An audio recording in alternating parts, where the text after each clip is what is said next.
हम जान लुटा देंगे, दामों से आधा पर हम सर कटा देंगे।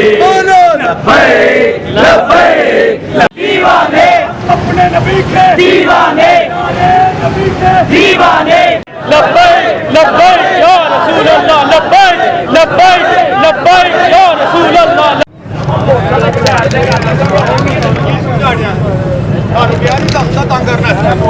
लाहौर से मेरा ताल्लुक़ है और आज हम इधर दाता हुजूर के कदमों में इकट्ठे हुए हैं सारे।